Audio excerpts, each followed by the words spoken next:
Assalamualaikum warahmatullahi wabarakatuh. Kami dari kelompok 4 yang beranggotakan Nabila Putri Amalia, absen 11, Nailil Mahfaza Putri Rahmawati, absen 12, dan Siska Triakoiria, absen 34, akan mempresentasikan pelanggaran nilai-nilai Pancasila yang berjudul Ketidakadilan dan Kesenjangan Sosial di Masa Pandemi. Yang pertama yakni pengertian ketidakadilan dan kesenjangan sosial. Pengertian ketidakadilan memiliki beberapa definisi. Yang pertama yakni ketidakadilan adalah perlakuan yang tidak sama terhadap seseorang di dalam kehidupan masyarakat. Ketidakadilan sosial tampak pada pembedaan perlakuan terhadap berbagai lapisan sosial dalam masyarakat. Ketidakadilan umumnya menyangkut masalah pembagian sesuatu terhadap hak seseorang atau kelompok yang dilakukan secara tidak proporsional. Yang kedua, ketidakadilan merupakan tindakan yang sewenang-wenang. Yang ketiga, ketidakadilan merupakan tindakan pelanggaran terhadap hak asasi manusia yang telah dikaruniakan oleh Tuhan. Biasanya, ketidakadilan ini muncul dikarenakan adanya hal yang tidak sesuai dengan kenyataannya. Misalnya, tidak samanya dari hukum yang berlaku dengan peraturan yang berlaku di masyarakat. Sedangkan definisi kesenjangan sosial merupakan suatu kondisi di mana ada hal yang tidak seimbang di dalam kehidupan masyarakat, entah itu secara personal maupun kelompok, di mana ada ketimpangan sosial yang terbentuk dari sebuah ketidakadilan distribusi banyak hal yang dianggap penting oleh masyarakat. Yang kedua, bentuk-bentuk ketidakadilan dan kesenjangan sosial. Bentuk ketidakadilan dibagi menjadi 4 macam. Yang pertama yakni stereotip, yaitu pemberian sifat tertentu secara subjektif terhadap seseorang berdasarkan kategori kelompoknya. Stereotip merupakan salah satu bentuk prasangka antar ras berdasarkan kategori ras, jenis kelamin, kebangsaan, dan tampilan komunikasi verbal maupun nonverbal. Yang kedua yakni marginalisasi, merupakan proses peminggiran kelompok-kelompok tertentu dengan lembaga sosial utama seperti struktur ekonomi, pendidikan, dan lembaga ekonomi sosial lainnya. Perbedaan antara populasi dan kelompok seperti etnis, ras, agama, budaya, bahasa, adat istiadat, penampilan, dan afiliasi memungkinkan populasi dominan untuk meminggirkan kelompok yang lemah. Yang ketiga yakni subordinasi, merupakan pembedaan perlakuan terhadap identitas sosial tertentu.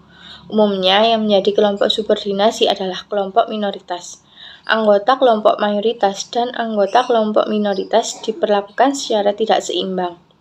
Yang keempat yakni dominasi, yaitu suatu kondisi yang dialami oleh orang-orang atau kelompok untuk sejauh bahwa mereka bergantung pada hubungan sosial di mana beberapa orang atau kelompok lain memegang kekuasaan sewenang-wenang atas mereka.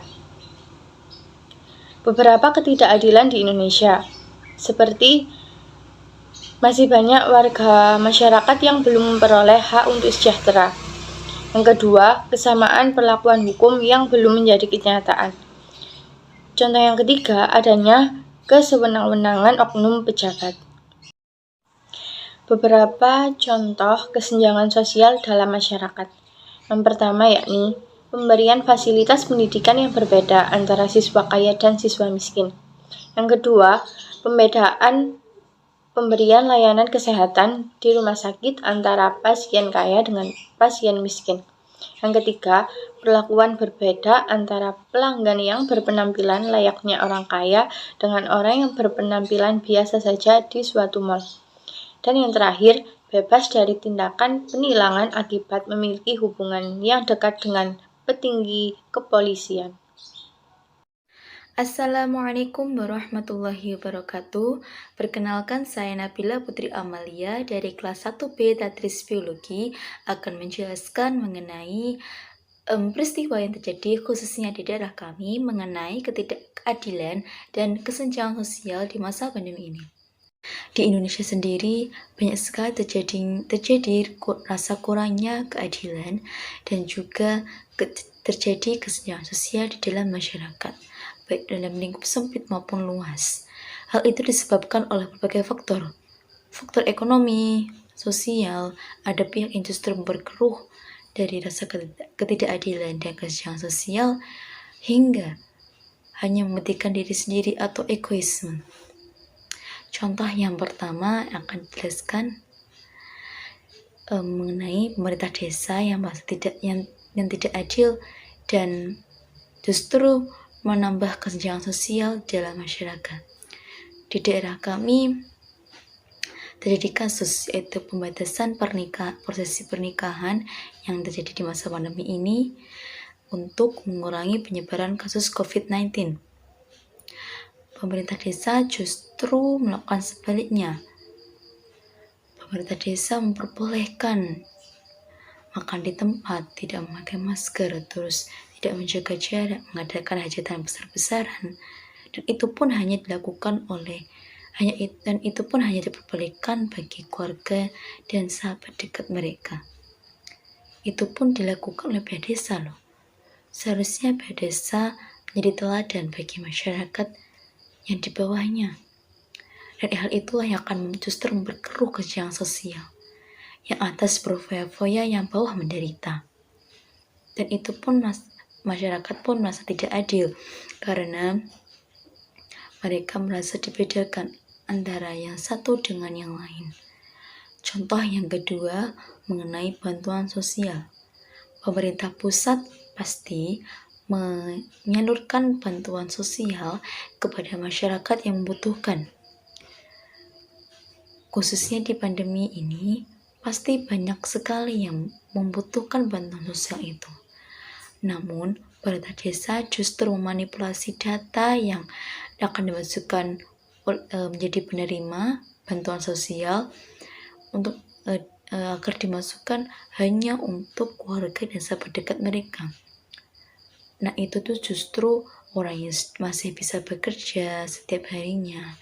Terus meskipun hasilnya menurun, tapi tidak menurun drastis.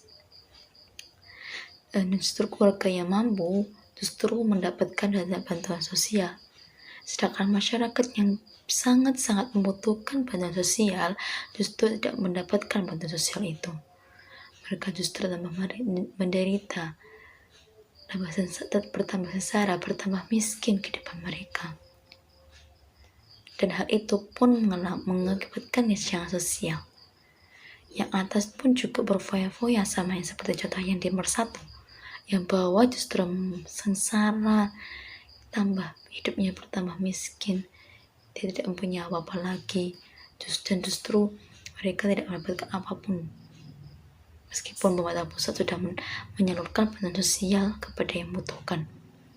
Mereka yang sudah di PHK dari pekerjaannya, lansia yang sudah tidak bisa bekerja lagi, dan orang-orang yang sakit mungkin karena COVID-19, orang-orang suami ataupun istri yang ditinggal pasangannya karena COVID-19, pasangannya meninggal karena COVID-19, justru sangat menderita karena tidak mendapatkan bantuan sosial dari pemerintah. Dan yang masih mampu bekerja justru mendapatkan bantuan sosial itu. Itu pun namanya juga ketidakadilan dan juga kesenjangan sosial di masyarakat. Hubungan antara ketidakadilan dan kesenjangan sosial dengan pelanggaran Pancasila. Dalam kasus ini, ketidakadilan dan kesenjangan sosial terjadi di kalangan masyarakat melalui pemerintahan desa. Pemerintah desa yang hanya memikirkan kesenangannya tersendiri dan tidak memikirkan dampak apa yang dilakukan. Pemerintahan desa juga hanya memberikan bantuan kepada orang terdekat sehingga bantuan menjadi salah sasaran dan terjadilah ketidakmerataan bantuan seperti yang sudah dijelaskan. Dari kasus itu, saya dapat menyimpulkan bahwa telah terjadi ketidakadilan dan ketidakmerataan yang menyebabkan kesenjangan sosial sehingga terjadi pelanggaran pengamalan sila kedua kemanusiaan yang adil dan beradab dan sila kelima keadilan sosial bagi seluruh rakyat Indonesia. Di sisi lain, dari kasus itu memiliki beberapa dampak. Yang pertama, meningkatkan virus COVID-19. Yang kedua, kecemburuan masyarakat. Yang ketiga, berkurangnya kepercayaan masyarakat terhadap pemerintahan desa.